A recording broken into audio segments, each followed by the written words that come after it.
We have an exciting Elder. Okay,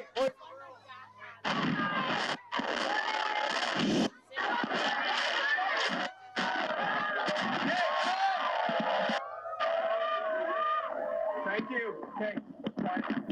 Okay, we have Elder Jack Robinson here with us. He accepted the tobacco today to be able to give you a message on Indigenous perspectives and residential schools. On when we go on the land, how we approach going on the land. And then we have Cheyenne here as well from MKO.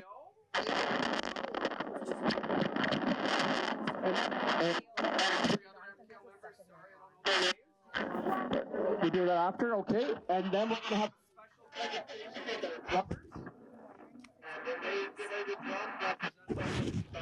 as well. Appreciation and asking them to present to us.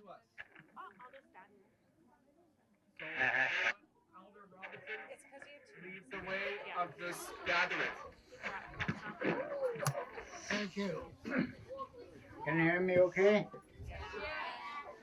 Hi, my name is Jack Robinson, but I also have a traditional name from I was given to me by my grandmother when I was born. And my traditional name is the Heatwave Man. It's it's another story how she gave me that name. But that's my traditional name is the Heatwave Man. And I am an elder. I'm 88 years old, so I've seen a lot. But today we are here to honor what had happened to children like you, as young as 4 years old, that were taken away from their families. I was lucky I did not go to a residence school because I was not a status Indian at that time. I was known as a Métis. So I didn't go to the residential school. But my mother went for 14 years. My mother was in a residential school. When we talk about residential schools, kids were taken away from their families, taken far away from home, and put into the what they call the residential schools. Some never made it home because they were too far away from their village or whatever, or wherever the school was. So they never got to see their families again. A lot of them died in that residential school. Some never went back till they were 18. The first thing they taught them in the residential school was, you do not speak your Indian language. You are forbidden to talk your own language. If you never heard of English before, can you imagine what a hard time you would have? And that's what happened to these children. And like I said, a lot of them never made it home. They were in residential school till they were 18 and they went home. By that time, they had forgotten their own native language. They could only speak English. And they didn't understand their parents because they hadn't seen them for years and years. A lot of suffering among the children. A lot of them died in these schools. And they never made it home. There was a lot of abuse. They talked about the ones that survived when they told their story. When they tried to speak their own language, they got the strap. If they did not like to have, they didn't like porridge in the mornings, they were forced to have that porridge. There were a lot of torture they even talked about in one school where they had rigged up an electric chair. And if they were being punished, they were put in that chair and they put on the electricity. A lot of suffering had been done. Today we honor All the missing children from the residential school. Some that they didn't know whatever happened to them. A lot of sad stories. The saddest one I heard was that about 3 boys from the residential school in the fall. They were 9 and 10, 11 years old. 3 boys decided they wanted to run away from school. It was in the winter time. They started walking down the railroad track. It was cold. When they went missing, they went searching for them.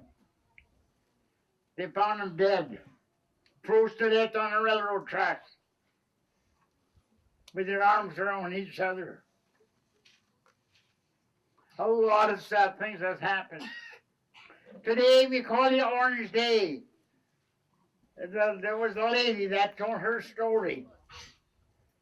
When she was 6 years old, she was going to the residential school. And her grandmother was going to take her. Not knowing what it was like, it's going to be the residential school. Her grandmother went and bought her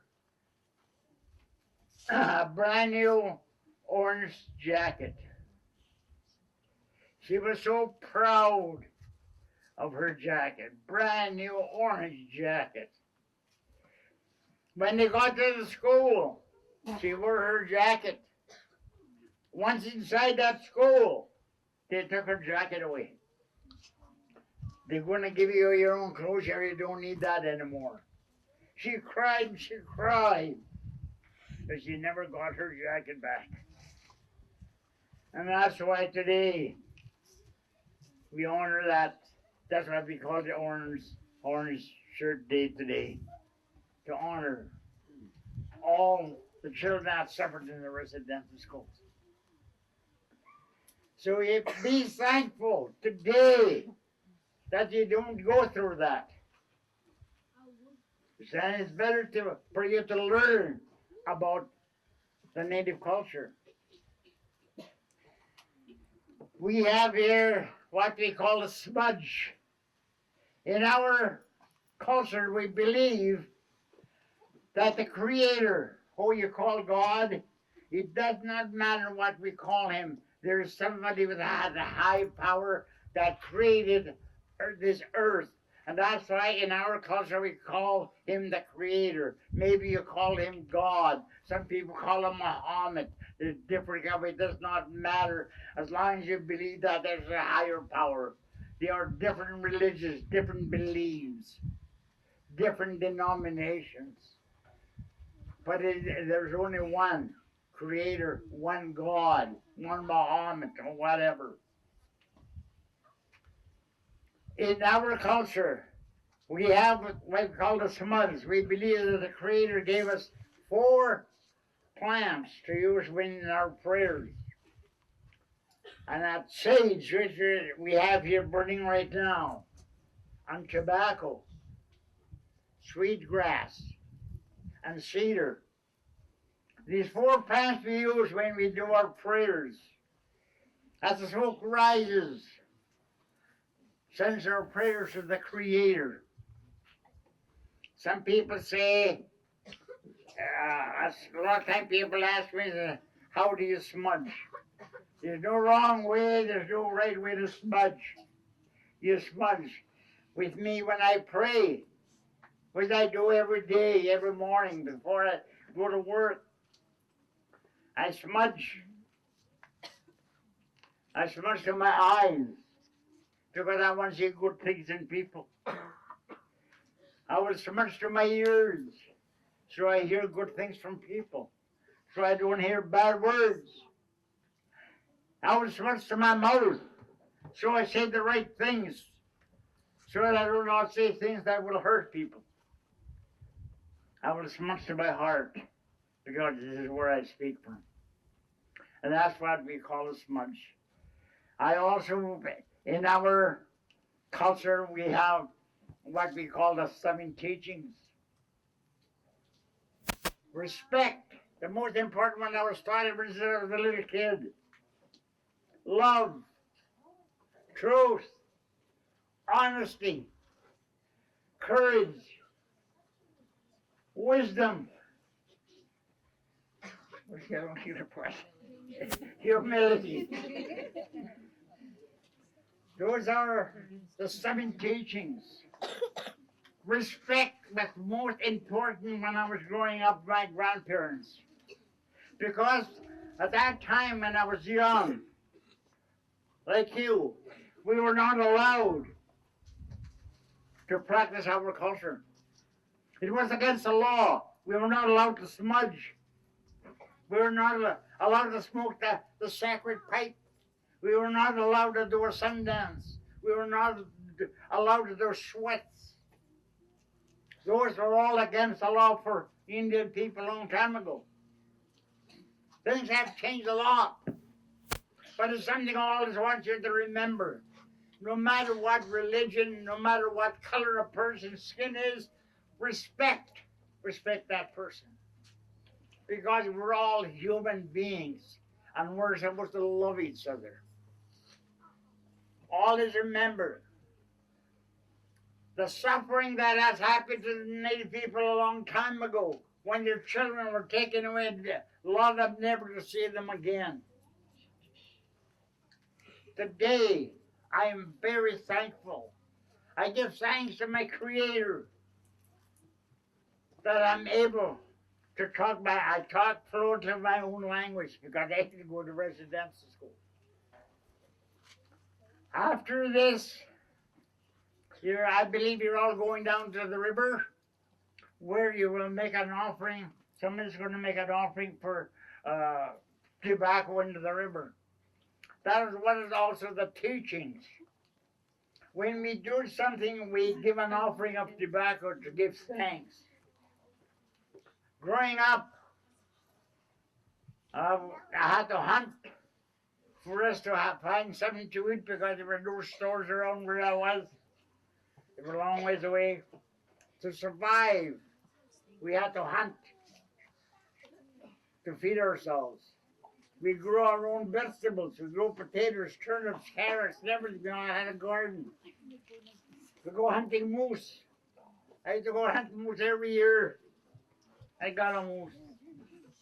So every time I killed an animal so I could eat, I offered tobacco.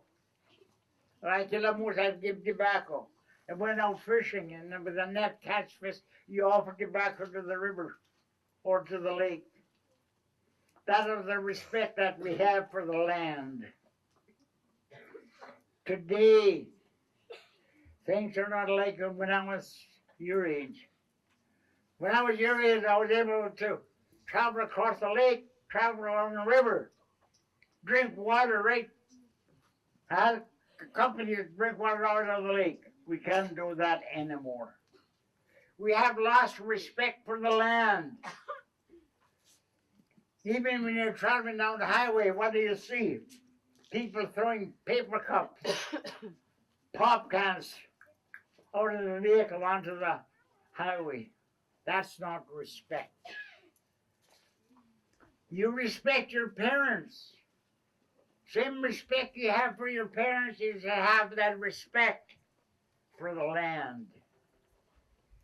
I am grateful every morning when I get up. And I'm very fortunate. I'm 88 years old and I still work.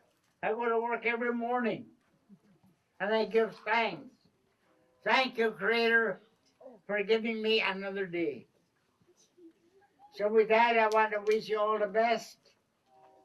And I respect all of you that respect this day to be able to come here for Orange Day. All everybody that's wearing orange, that's showing respect. So with that, I want to thank you, and I think somebody else has something else to say. Thank you very much. Thank you. Thank you.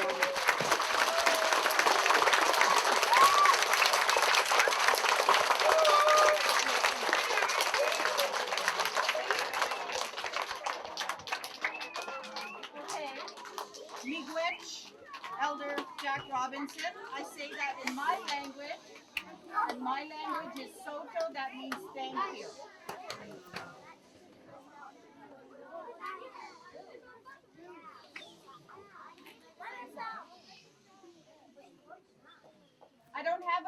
so I'm going to have to talk loud. Okay?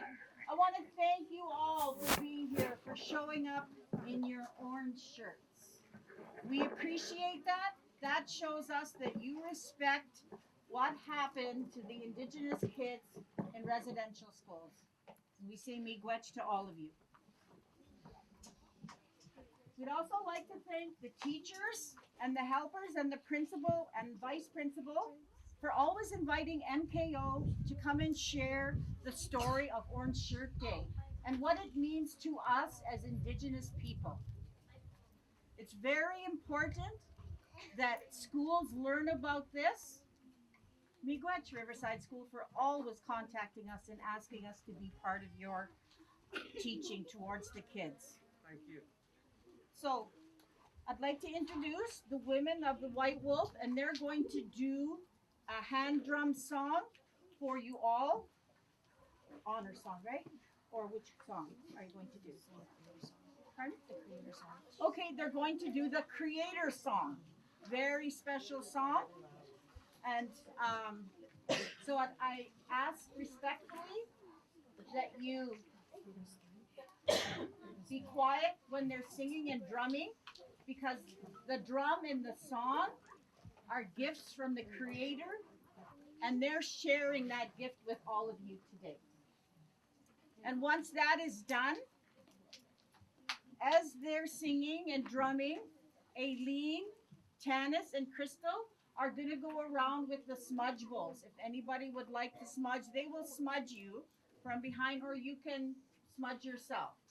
So once their song is done, you will all have an opportunity to smudge if you choose.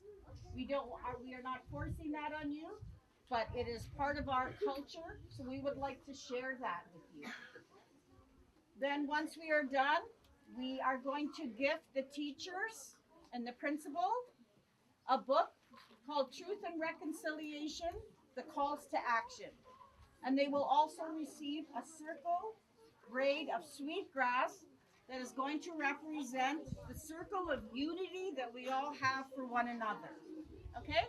So the women of White Wolf are going to sing and drum now. Okay, everybody, remember, quiet. Miigwech.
Sticker that one of the staff made for you all.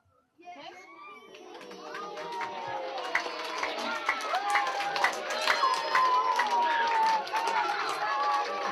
Thank you so much, MKO and Elder Jack Robinson, for making it here today.